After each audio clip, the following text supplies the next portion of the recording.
The war in Europe continues to expand. It has already drawn close to the borders of the Soviet Union, but that nation's armed forces are still unprepared for a large-scale war. The Soviet Army and Navy are in the process of reorganizing and refitting. Thus, the Soviet leaders are undertaking every effort to postpone their involvement in the war with Germany. However, on June 22, 1941, without a declaration of war, German units violate the existing non-aggression pact and roll across the Soviet border. The aggressors are very strong and, using the element of surprise, win many victories in the border area. Soviet troops are compelled to retreat along the entire front. However, the Soviet soldiers' desperate resistance and the successful evacuation of the Soviet heavy industry to safety beyond the Urals disrupt the German High Command's plans. The Blitzkrieg bogs down, and the planned pace of advance by the German military slows. Key objectives become unachievable. The Germans continue on their way towards the capital, Moscow. The war, however, has become a bitter fight. For the first time since the onset of the war, Germany's defeat becomes a very real possibility. During the Moscow campaign, the balance of power has begun to tip away from the Axis favor. The German army suffers its first strategic defeat and loses all chances for a quick victory against the Soviet Union.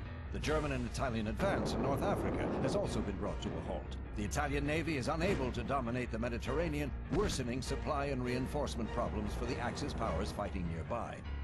Following Japan's sneak attack on Pearl Harbor, the battle lines are now clearly drawn. On one side, Germany, Italy, and now Japan fight as the Axis powers, while the Soviet Union, Great Britain, and now the United States unite as the Allies. This constellation of powers further shifts the balance of power against the invading German military. However, Germany and its allies still hold the strategic advantage and are determined to pursue their offensive into the Soviet Union. The two nations clash in and around the city of Sevastopol. Sevastopol stands as a proud symbol of Soviet resistance, having already endured more than 11 months of siege by the German invaders.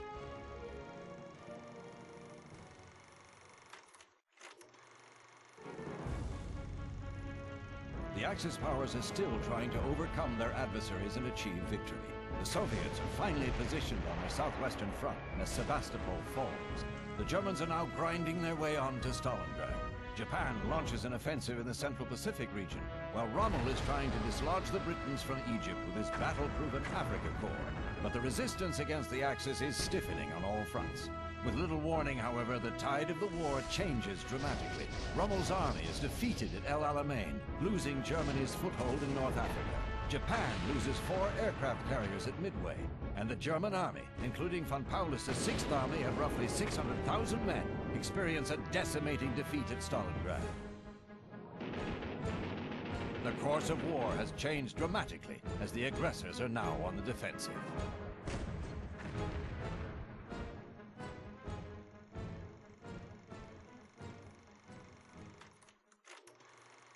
The Allies have completely seized the initiative. Attempts to reverse fortunes have yielded shattering defeats for the Germans at Kursk and for the Japanese at Guadalcanal. But the Axis powers still have quite a bit of fight left in them and desperately press on.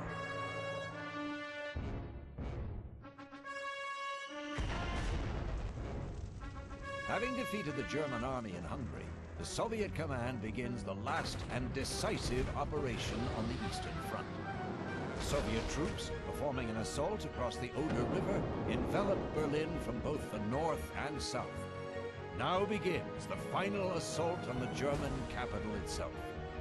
The Soviet military is determined to end the war with Germany decisively, despite fierce resistance.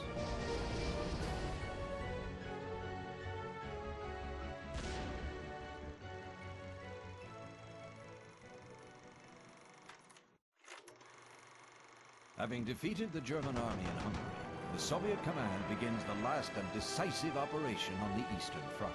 The Soviet troops, performing an assault across the Oder River, envelop Berlin from both the north and south. Now begins the final assault on the German capital itself.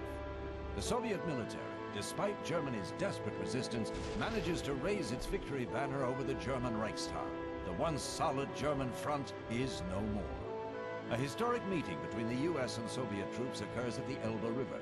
The Germans' unconditional surrender is signed in Reims, France on May 7, 1945, forever commemorated as Victory in Europe Day.